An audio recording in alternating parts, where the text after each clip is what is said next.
കഥ ആരംഭിക്കുന്നത് ടൂൾ എന്ന പേരുള്ള ഒരു യുവാവിനെ പരിചയപ്പെടുത്തിക്കൊണ്ടാണ്. ടൂളിനെന്ന് ഒരു കത്ത് വന്നെത്തി. അവനത് തുറന്നു പരിശോധിച്ചു. ജാരൻ ജിറ്റിന എന്ന് പേരുള്ള ഒരു ഹൈ റാങ്കിംഗ് ഗവൺമെന്റ് ഒഫീഷ്യലിന്റെ ഫോട്ടോവായിരുന്നു അത്. അവനൊട്ടും മടിച്ചില്ല. അവൻ തന്റെ മുടി മുറിച്ചു. ഒരു ബുദ്ധ സന്യാസിയെ പോലെ വേഷം മാറാൻ അവൻ തീരുമാനിച്ചിരുന്നു. അങ്ങനെ ബുദ്ധ സന്യാസിയുടെ വേഷത്തിൽ ഭിക്ഷയാചിച്ചെന്ന പോലെ ടൂൾ ജിറ്റിനയുടെ വീട്ടിലേക്ക് കടന്നു ചെല്ലുകയാണ്. സെക്യൂരിറ്റി ഗാർഡുകളും പ്രൊട്ടക്റ്റീവ് ഓഫീസേഴ്സും ഒക്കെ അവിടെ ഉണ്ടായിരുന്നു. ബുദ്ധ സന്യാസിയെ പോലെ കടന്നു വന്ന ടൂളിനെ വളരെയധികം ബഹുമാനത്തോടെയായിരുന്നു അവർ സ്വാഗതം ചെയ്തത്. അവൻ ശരിക്കും സമാധാനത്തിൽ ജീവിക്കുന്ന ഒരു സന്യാസിയാണ് എന്നവർ വിശ്വസിച്ചിരുന്നു. പക്ഷേ യാഥാർത്ഥ്യം അതായിരുന്നില്ല. തന്റെ ഭിക്ഷാപാത്രം തുറന്നതും മുന്നിലെത്തി ഭക്ഷണം കൊടുക്കാൻ നിന്ന ജിറ്റിനായെയും അവിടെ ഉണ്ടായിരുന്ന സെക്യൂരിറ്റി ഗാർഡുകളെയും ബോഡി ഗാർഡുകളെയും അടക്കം ഞൊടിയിടയിൽ ടൂൾ വെടിവെച്ചു കൊന്നു. പക്ഷേ തിരിച്ചും വെടിവെപ്പുണ്ടാവുമല്ലോ. അതിലൊരു ബുള്ളറ്റ് കൃത്യമായി ടൂളിന്റെ തലയിൽ കൊണ്ടു. ആ നിമിഷം വെടിയേറ്റ് വീണവൻ മരണപ്പെടേണ്ടതായിരുന്നു. പക്ഷേ ടിൻ എന്നു പേരുള്ള മറ്റൊരു വ്യക്തി ആ മരണമുനമ്പിൽ നിന്ന് അവനെ വലിച്ചഴിച്ച് രക്ഷപ്പെടുത്തി. അന്നു മുതൽ 3 മാസത്തേക്ക് ടൂൾ പിന്നീട് കോമയിലായിരുന്നു. 3 മാസത്തിനു ശേഷം ടൂളിന് ബോധം തെളിഞ്ഞു. പക്ഷേ അവന്റെ ജീവിതം അക്ഷരാർത്ഥത്തിൽ തലകീഴ്മേൽ മറിഞ്ഞിരുന്നു. ബുള്ളറ്റ് തലയിൽ സ്റ്റെക്കായതോടെ അവന്റെ നെർവ് സിസ്റ്റത്തിന് തകരാർ സംഭവിച്ച് അവന്റെ കാഴ്ചകൾ തലകീഴായി മാറി, അഥവാ ഇൻവെർട്ടഡ് ആയി. നമ്മൾ തലകുത്തി ഒരു വിഷ്വൽ നോക്കുമ്പോൾ കാണുന്ന ദൃശ്യങ്ങളുണ്ടല്ലോ, അതുപോലായിരുന്നു നേരെ നോക്കിയാലും ടൂളിന് കാണാൻ സാധിക്കുക. കഥ അവിടെ നിന്നും 7 കൊല്ലം മുമ്പിലേക്ക് പോകുന്നു. ടൂൾ എന്നൊരു പോലീസ് ഓഫീസർ ആയിരുന്നു. സ്ട്രെയിറ്റ് ആയി കാര്യങ്ങൾ ചെയ്യാൻ കൈക്കൂലിയൊന്നും വാങ്ങാതെ നീതിയുടെ പാത പിന്തുടർന്ന് ജീവിച്ചിരുന്ന മനുഷ്യൻ. പക്ഷേ കാര്യങ്ങളൊക്കെ മാറിമറിഞ്ഞത് ഒരു മയക്കുമരുന്ന് റെയ്ഡിൽ നിന്നുമായിരുന്നു. അന്ന് ആ റെയ്ഡിൽ വെച്ച് അവന്റെ ഏറ്റവും പ്രിയപ്പെട്ട സുഹൃത്ത് കൺമുമ്പിൽ കൊല്ലപ്പെട്ടു. അത് ടൂളിന്റെ ഉള്ളിൽ വല്ലാത്തൊരു വെറിയുണ്ടാക്കി. എല്ലാ പ്രോട്ടോകോളുകളും മറികടന്ന് ഒറ്റയ്ക്ക് തന്റെ പ്രിയപ്പെട്ട കൂട്ടുകാരനെ വകവരുത്തിയ ആ മയക്കുമരുന്ന് മാഫിയെ തന്നെ കണ്ടെത്തി അവൻ വെടിവെച്ച് കൊലപ്പെടുത്തി. ആ സംഭവങ്ങൾക്ക് ശേഷം അടുത്ത ദിവസം ഒരു ലോയർ ടൂളിനെ കാണാൻ ഓഫീസിലെത്തി. വലിയൊരു തുക പ്രതിഫലമായി കൈക്കൂലിയായി അവന് വാഗ്ദാനം ചെയ്തു.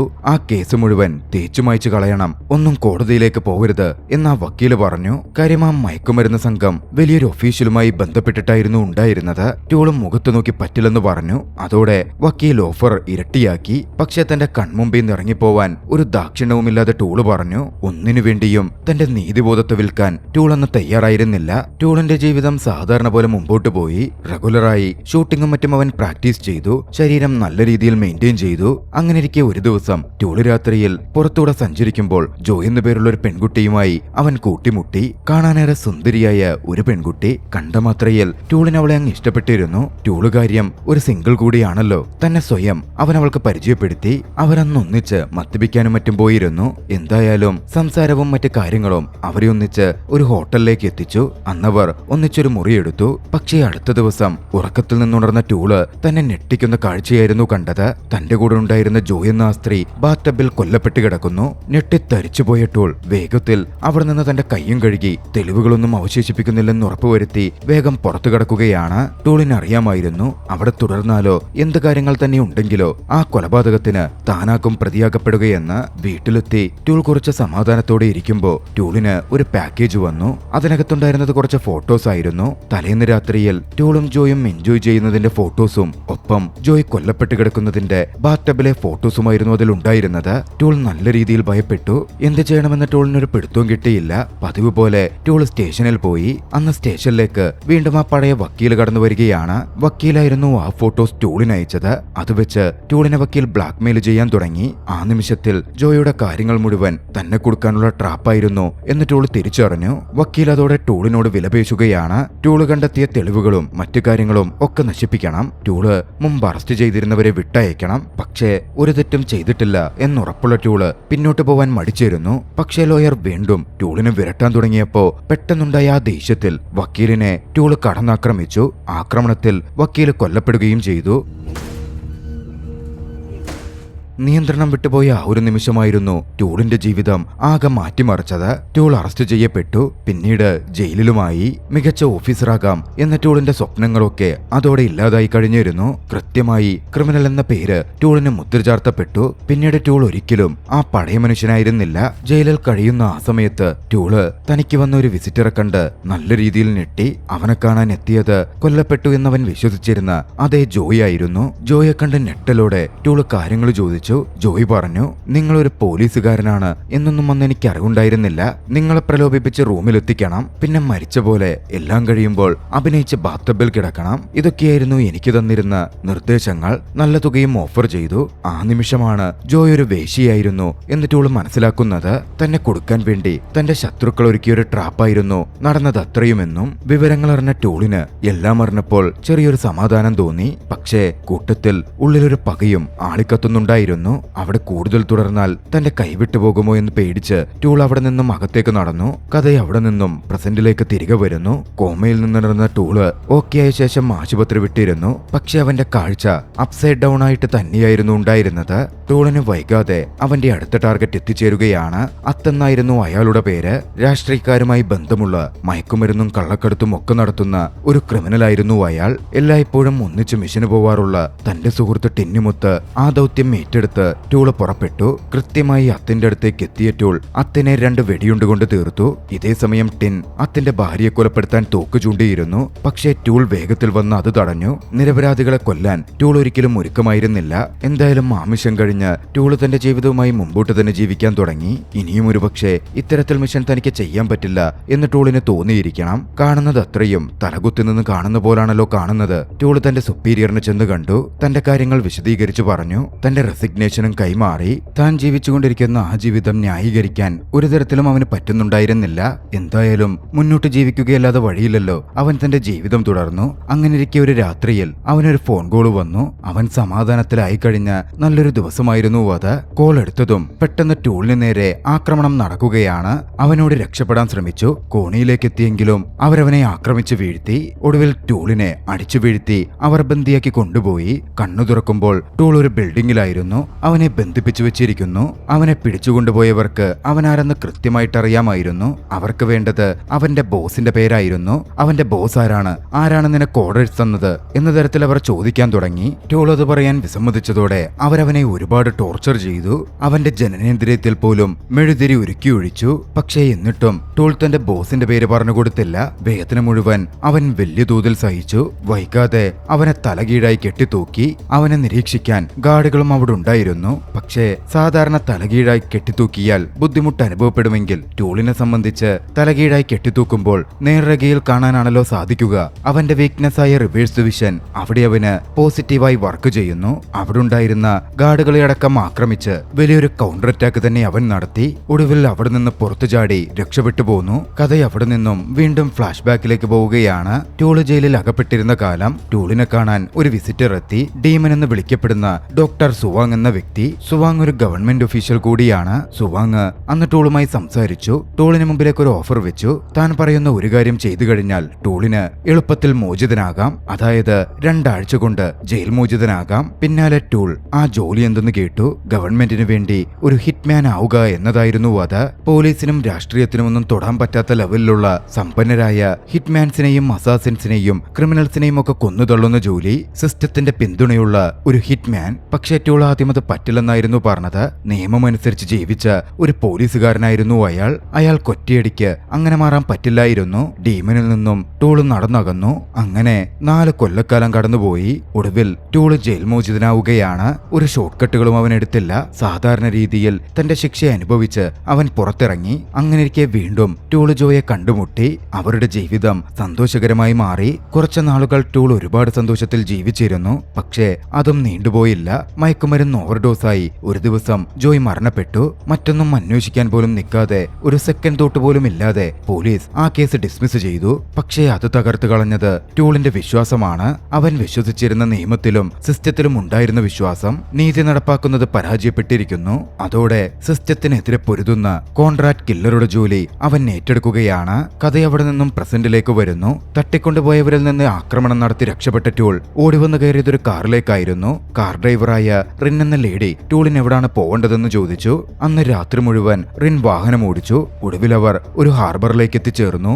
ആദ്യമൊക്കെ റിൻ ഭയപ്പെട്ടിരുന്നെങ്കിലും യാത്ര തുടർന്നപ്പോൾ ടൂൾ അത്ര പ്രശ്നക്കാരനല്ല എന്ന് റിന്നിന് മനസ്സിലായി. ടൂൾ ഒരു ക്രൂരനായ വ്യക്തിയൊന്നുമല്ല, മറിച്ച് തകർന്നുപോയൊരു മനുഷ്യനാണ്. അവളെ പോലീസിനെ വിളിക്കില്ല എന്ന തരത്തിൽ ടൂളിന് ഉറപ്പായതും ഇരുവരും 2 വഴിക്കായി പിരിഞ്ഞു. ടൂൾ അതിലൂടെ അലനെതിരിഞ്ഞ് നടക്കാൻ തുടങ്ങി. പോകുന്ന വഴിയിൽ ഒരു ബുദ്ധാശ്രമം ടൂൾ കാണുകയാണ്. തന്റെ കഴിഞ്ഞ ജീവിതം കൊണ്ട് ടൂളിന് ആ ആകെ മടുത്തിരുന്നു. പക്ഷേ നിലവിലിപ്പോൾ ജീവൻ നിലനിർത്തണമെങ്കിൽ വേഷം മാറി ജീവിച്ചേ പറ്റൂ. അതിനൊരിടം ടൂള് കണ്ടെത്തിയത് ആ ബുദ്ധസന്യാസിമാരുടെ ഇടയിലായിരുന്നു. ഒപ്പമുള്ളിലുള്ള കുറ്റബോധവും ടൂളിനെ കുത്തുന്നുണ്ടായിരുന്നു. ടൂള് അവിടുത്തെ ബുദ്ധസന്യാസിയെ കണ്ട് അദ്ദേഹത്തിന് കീഴ്പ്പെട്ട് നല്ലൊരു ജീവിതം ജീവിക്കാനുള്ള ആഗ്രഹം പ്രകടിപ്പിച്ചു. അദ്ദേഹം ടൂളിനെ സ്വീകരിച്ചു. പതിയെ പതിയെ ആ അമ്പലത്തിന്റെ ജീവിത സാഹചര്യവുമായി ടൂള് പൊരുത്തപ്പെട്ടു. ചോരക്കളിയിൽ നിന്നും നഗരത്തിന്റെ തിരക്കിൽ നിന്നുമെല്ലാം മാറി ടൂളിന് സമാധാനമുള്ള ഒരു ജീവിതം കൈവന്നു. പക്ഷേ അതൊരിക്കലും നീണ്ടുപോയില്ല.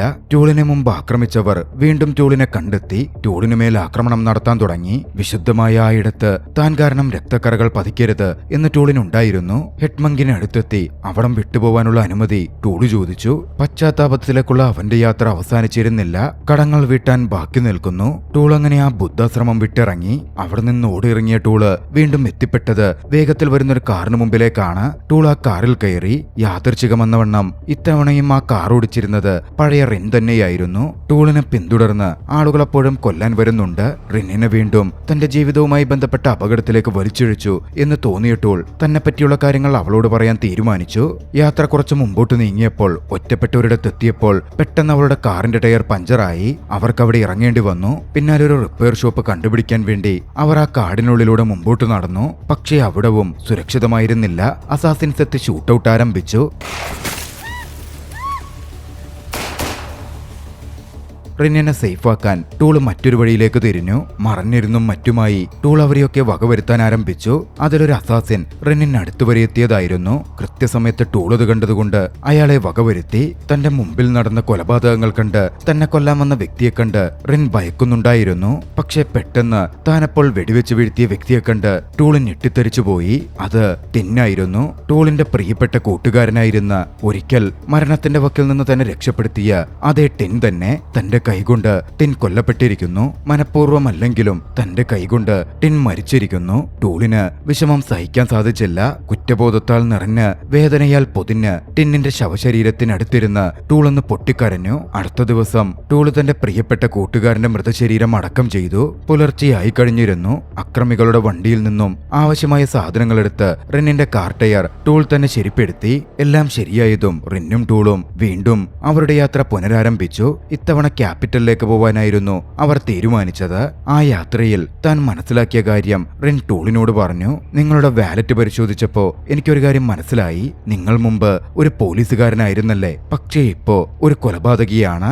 അതാണ് നിങ്ങളുടെ തൊഴിൽ. റിൻ ആ സമയം ടൂളിനോട് പറഞ്ഞു. നിങ്ങളതൊക്കെ വിട്ടേറണമെന്നല്ലേ എന്റെ അടുത്ത് പറഞ്ഞത്? അപ്പോ ഒരുപക്ഷെ ഈ നടക്കുന്ന ആക്രമണങ്ങളൊക്കെ നിങ്ങളുടെ ബോസിന്റെ നിർദ്ദേശപ്രകാരം നടക്കുന്നതാണെങ്കിലോ? നിങ്ങളുടെ കൂട്ടുകാരൻ നിങ്ങളെ കൊല്ലാൻ വരാൻ കാരണം അതല്ലേ? നിങ്ങളുടെ ഗേൾഫ്രണ്ട് ജോയിയുടെ മരണം വരെ ഒരു അസ്വാഭാവിക മരണമാണെങ്കിലോ? നിങ്ങളുടെ ബോസാണ് അതിന് പിന്നിൽ നിന്ന് പ്രവർത്തിച്ചതെങ്കിലോ? ടൂൾ കുറച്ച് കൺഫ്യൂസ്ഡ് ആയി. ടൂളിന് ഉത്തരങ്ങൾ വേണമായിരുന്നു. ടൂൾ ഒട്ടും മടിച്ചില്ല. തലസ്ഥാനത്തെത്തിയതും തന്റെ ബോസായ ഡീമൻ എന്ന് വിളിക്കപ്പെടുന്ന ഡോക്ടർ സുവാങ്ങിനെ ചെന്ന് കണ്ടു. പക്ഷേ ഡോക്ടർ സുവാങ് പറഞ്ഞു, നമ്മുടെ ലിസ്റ്റിലുള്ളവരെ മാത്രമേ ഞാൻ അപ്രൂവ് ചെയ്ത് കൊല്ലാനായി പറഞ്ഞയക്കാറുള്ളൂ. നമ്മുടെ തന്നെ ആളുകളെ കൊല്ലേണ്ടുന്ന ഒരാവശ്യവും ഇന്നുവരേക്കും വന്നിട്ടില്ല. ടൂള് കൂടുതൽ ചോദിക്കുന്നതിന് മുമ്പേ ആ മുറിക്കകത്തേക്ക് ആയുധധാരികളായ കുറേയധികം ആളുകൾ കടന്നുവന്നു. പുറകെ കടന്നുവന്നത് ടോർപാങ് എന്ന പയ്യനായിരുന്നു. മുമ്പ് ടൂളിനെ തട്ടിക്കൊണ്ടുപോയി ബോസിന്റെ പേര് ചോദിച്ച് ഉപദ്രവിച്ച അതേ യുവാവ് തന്നെ. പിന്നെയാണ് ഒരു കാര്യം വ്യക്തമാകുന്നത്. ടോർപാങ് ജറാൻ ജിറ്റനായിയുടെ മകനാണ്. അതായത് കൃത്യമായി പറഞ്ഞാൽ ടൂൾ ആദ്യം കൊലപ്പെടുത്തിയ കറപ്റ്റഡ് ഒഫീഷ്യലിന്റെ മകൻ. പക്ഷേ ഏറ്റവും വലിയ ഞെട്ടിക്കുന്ന ഒരു റിവീലേഷൻ വന്നത് അതിനുശേഷമായിരുന്നു. എല്ലായ്പ്പോഴും ടൂളിനെ സഹായിച്ച, അല്ലെങ്കിൽ ടൂളിന്റെ ശ്രദ്ധ തിരിച്ചുവിട്ട ആ പെൺകുട്ടിയുണ്ടല്ലോ, റിൻ എന്ന പെൺകുട്ടി. റിൻ യാഥാർത്ഥ്യത്തിൽ ടോർപോങ്ങിന്റെ സഹോദരിയാണത്രേ. അവൾ യാദൃച്ഛികമായി ടൂൾ പോകുന്ന വഴിയിലേക്ക് കാറുമായി കടന്നു വന്നതല്ല. എല്ലാം അവരുടെ മാസ്റ്റർ പ്ലാന്റെ ഭാഗമായിരുന്നു. ഒടുവിൽ ടൂളിനെ കൺഫ്യൂസ് ചെയ്യിപ്പിച്ച് ടൂളിനെ ബോസിനടുത്തേക്ക് എത്തിച്ചതുപോലും റിന്നാണ്. ടോർപോങ്ങിന് ആദ്യം തൊട്ടേ വിവരം കൊടുത്തിരുന്നതും റിൻ തന്നെയായിരുന്നു. ടോർപോങ് ഡോക്ടർ സുവാങ്ങിനെ വകവരുത്താൻ തോക്ക് ചൂണ്ടിയപ്പോ സുവാങ്ങിന് ഇതിലൊരു ബന്ധവുമില്ലെന്നും ഞാനാണൊക്കെ ചെയ്തത് എന്നും ടൂള് പറഞ്ഞു. ടോർപോങ് ആണെങ്കിൽ പ്രതികാര ബുദ്ധിയാൽ വിറച്ചു നിൽക്കുകയായിരുന്നു. ടോർപോങ് ടൂളിന് നേരെ വന്ന് ടൂളിന്റെ ദേഹത്തേക്ക് തോക്കുവെച്ചു. ടോർപോങ് നിറയൊഴിക്കാൻ തുനിഞ്ഞപ്പോഴേക്കും പെട്ടെന്ന് അവിടുത്തെ ലൈറ്റ് ഓഫ് ആയിരുന്നു. പ്രശ്നങ്ങൾ അരങ്ങേറുന്ന ആ ഒരു നിമിഷത്തിൽ ടൂൾ ഉണർന്നു പ്രവർത്തിച്ചു. പിന്നെ അവിടെ നടന്നത് ഇരുട്ടത്തുള്ള ഒരു ഏറ്റുമുട്ടലായിരുന്നു. ടോർപോങ്ങിനെ അടക്കം ടൂള് വെടിവെച്ച് വീഴ്ത്തി. ഡോക്ടറും മറ്റുള്ളവരുമായി വെടിവെച്ച് ഏറ്റുമുട്ടലിൽ ഏർപ്പെട്ടിരുന്നു. ഇതിനിടയിൽ ടൂളോടെ പുറത്തു കടന്ന് അവിടെ ഉണ്ടായിരുന്ന ഒരു വണ്ടിയിലേക്ക് കയറി. റിൻ വെയിറ്റ് ചെയ്തിരുന്ന വണ്ടിയായിരുന്നു അത്.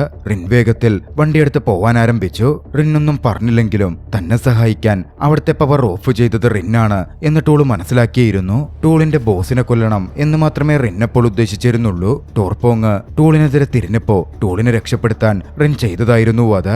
എന്തിനാണ് റിൻ തന്നെ രക്ഷപ്പെടുത്തിയത് എന്ന് ടൂളിന് മനസ്സിലായതേയില്ല. പക്ഷേ റിന്നിന് ഒരു കാര്യം അറിയാം, ഇരുട്ടത്ത് ടൂളിന് മികച്ച രീതിയിൽ ഫൈറ്റ് ചെയ്യാൻ പറ്റുമെന്ന്. താൻ വിചാരിച്ച പോലെ റിൻ തന്നെ ചതിക്കുകയല്ലായിരുന്നിരിക്കണം എന്ന് ടൂള് കരുതി. എങ്ങനെയാണ് ഇരുട്ടത്ത് ഫൈറ്റ് ചെയ്യാൻ പറ്റുന്നത് എന്ന മട്ടിലുള്ള കാര്യങ്ങളൊക്കെ റിൻ ആ സമയം ടൂളിനോട് ചോദിച്ചു. ആദ്യമായി സത്യസന്ധമായ കാര്യങ്ങൾ ടൂൾ റിന്നിനടുക്കൽ പറഞ്ഞു. തന്റെ റിവേഴ്സ്ഡ് വിഷനെ പറ്റിയും തലയ്ക്കകത്ത് ബുള്ളറ്റ് ഇരിക്കുന്നത് കൊണ്ട് കൈവന്ന കുറവുകൾ ഒരു സൂപ്പർ പവർ പോലെയായി മാറിയതിനെ പറ്റിയും. ജീവിതം അതിനുശേഷം കഠിനമായി മാറിയിരുന്നു. പക്ഷേ കാര്യങ്ങളൊക്കെ മാറി മറിയുന്നു. തലകീഴായി ഒക്കെ കാണാൻ തുടങ്ങിയപ്പോൾ ലോകം തന്നെ മറ്റൊരു രീതിയിൽ കാണാൻ സാധിക്കുന്നു. എന്തായാലും അന്ന് റിന്നിനൊപ്പം വീണ്ടും തിരികെ അങ്ങോട്ടേക്ക് ചെന്ന ടൂൾ നേരെ തന്റെ ബോസിന്റെ അടുത്തേക്ക് കയറി ചെന്നു. ഡോക്ടർ സുവാങ് പരിക്കേറ്റ് അവിടെ കിടക്കുകയായിരുന്നു. അങ്ങോട്ടേക്ക് കടന്നെത്തിയ ടൂൾ ഡോക്ടർ സുവാങ്ങിനോട് ചോദിച്ചു, ജോയെ കൊല്ലാൻ നിർദ്ദേശം കൊടുത്തത് നിങ്ങളാണോ? എന്നെ ഒരു അസാസിനാക്കാൻ വേണ്ടി നിങ്ങൾ ചെയ്തതായിരുന്നു അത്. ഡോക്ടർ സുവാങ് അതിന് മറുപടിയൊന്നും പറഞ്ഞില്ല. സൈലന്റായി തുടർന്നു. ഡോക്ടർ സുവാങ്ങിന്റെ ആ സൈലൻസ് കൃത്യമായി ടൂളിന് മറുപടി നൽകിയിരുന്നു. ജോയുടെ മരണം ഒരു അപകടമായിരുന്നില്ല, ഡോക്ടർ സുവാങ് നടപ്പിലാക്കിയ ഒരു കൊലപാതകമായിരുന്നു. താൻ അത്രനാളും വിശ്വസിച്ച വ്യക്തിയാണല്ലോ തന്നെ ചതിച്ചത്, ഇത്രനാളും തന്നെ വഞ്ചനയിലൂടെ അസാസിനാക്കിയത് എന്ന് മനസ്സിലാക്കിയ ടൂളിന് സഹിക്കാൻ സാധിച്ചില്ല. ഡോക്ടർ സുവാങ്ങിനെ ടൂളൊന്ന് വകവരുത്തുകയാണ്. പിന്നീട് വർഷങ്ങൾക്ക് ശേഷം പ്രണയം നഷ്ടപ്പെട്ട, ലക്ഷ്യമില്ലാതായ, ആരെയും വിശ്വസിക്കാൻ പോന്ന മനസ്സില്ലാതിരുന്ന ടൂൾ വീണ്ടും ബുദ്ധ ആശ്രമത്തിലേക്ക് എത്തി. ഇത്തവണ ഒളിച്ചോടിയും മറ്റും എത്തിയതായിരുന്നില്ല, സ്വന്തം തിരഞ്ഞെടുപ്പ് കാരണം അവൻ എത്തിച്ചേർന്നതായിരുന്നു അവിടെ. സമാധാനത്തിൽ ജീവിക്കാൻ അവൻ ആഗ്രഹിച്ചിരുന്നു. വയലൻസും മറ്റും പിന്നിൽ വിട്ട് സമാധാനത്തിൽ ജീവിക്കാൻ ടൂൾ തീരുമാനിച്ചു കഴിഞ്ഞിരുന്നു. മറുവശത്ത് റിന്നാകട്ടെ ഒരു വിവാഹമൊക്കെ കഴിച്ച് മറ്റൊരു ജീവിതത്തിലേക്ക് കടന്നിരുന്നു. പക്ഷേ പാസ്റ്റ് എപ്പോഴും അടക്കം ചെയ്യപ്പെടാറില്ലല്ലോ. അത് പൊന്തി വന്ന് റിന്നിനെ പലപ്പോഴും വേദനിപ്പിച്ചുകൊണ്ടിരുന്നു. ഒരിക്കൽ ചെയ്ത പാപങ്ങൾ അങ്ങനൊന്നും ആരെയും വിട്ടു പോവാറുമില്ല. വാളെടുത്തവൻ വാളൻ എന്ന പോലെ ഒരു തോക്ക് തന്നെയായിരുന്നു ടൂളിന്റെ ജീവൻ എടുത്തത്. അന്ന് ടൂളിനെ വെടിവെച്ച് കൊന്നതാകട്ടെ സമാധാനത്തോടെ ജീവിക്കാൻ പറ്റാതിരുന്ന റിന്നുമായിരുന്നു. ആ ദൃശ്യത്തോടെ ചലച്ചിത്രം അവസാനിക്കുന്നു. നിങ്ങൾക്ക് ഈ കഥ ഇഷ്ടമായെങ്കിൽ വീഡിയോ ലൈക്ക് ചെയ്യുക. അഭിപ്രായങ്ങളും നിർദ്ദേശങ്ങളും കമന്റുകളിൽ രേഖപ്പെടുത്തുക. കഴിയുമെങ്കിൽ ചാനൽ സബ്സ്ക്രൈബ് ചെയ്തും കൂട്ടുകാർക്ക് ഷെയർ ചെയ്തു കൊടുത്തും ഞങ്ങളെ സപ്പോർട്ട് ചെയ്യുക. അടുത്ത എപ്പിസോഡിൽ മറ്റൊരു മികച്ച ചലച്ചിത്രവുമായി നമുക്ക് കണ്ടുമുട്ടാം. അതുവരെ ബൈ.